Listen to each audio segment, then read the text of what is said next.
I better leave it there, professors, before I get done for copyright. The reason I was showing you this is this is called a wave called the Right, which is off the coast of Western Australia, and it's made of salt water. It's got salt in it. So, what's a salt?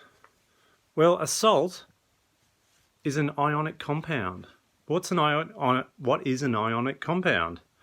Well, an ion is an atom that has gained or lost an electron, and it has charge, positive or negative.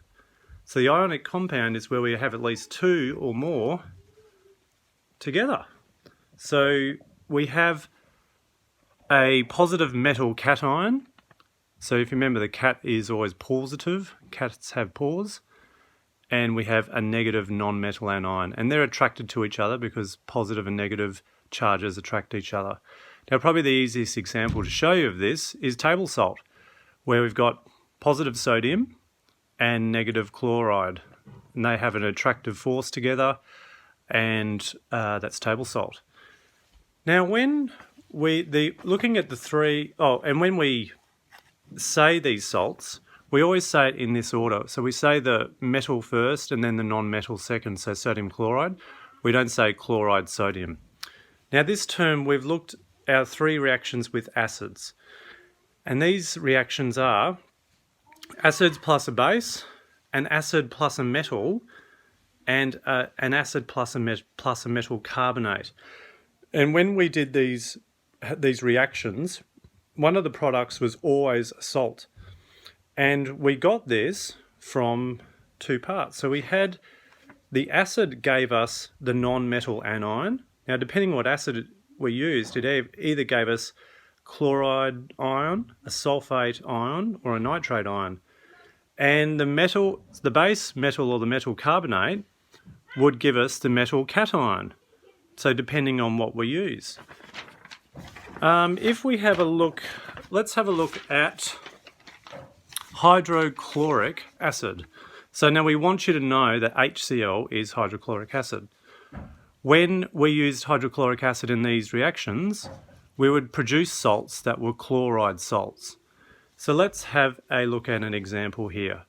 So we have hydrochloric acid plus a base, sodium hydroxide, and we want you to know that.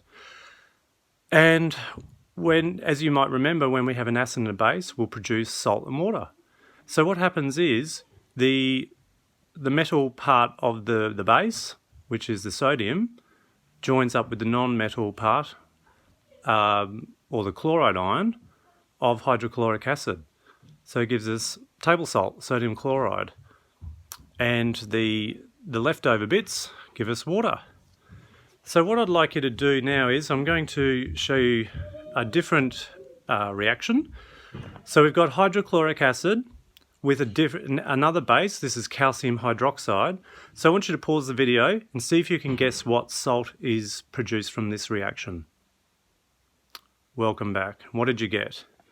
So we should have, this is our metal part here, and it's going to join with our negative anion, the chloride part. So we should get calcium chloride. So there we are, there's our salt, calcium chloride plus water. Now we also saw this with other reactions too, or other acids. So if we use nitric acid, I want you to learn this, what nitric acid looks like, HNO3. We would get salts, it produces nitrate salts. So hydrochloric acid produces chloride salts, nitric acid produces nitrate salts. Let's have a look at one reaction here. So this is an acid plus a metal. Do you remember what happens when we have an acid and a metal reaction? We get a salt and hydrogen gas. So what salt do you think we'll get in this reaction? Pause the video and have a quick think. Okay, so here's our metal.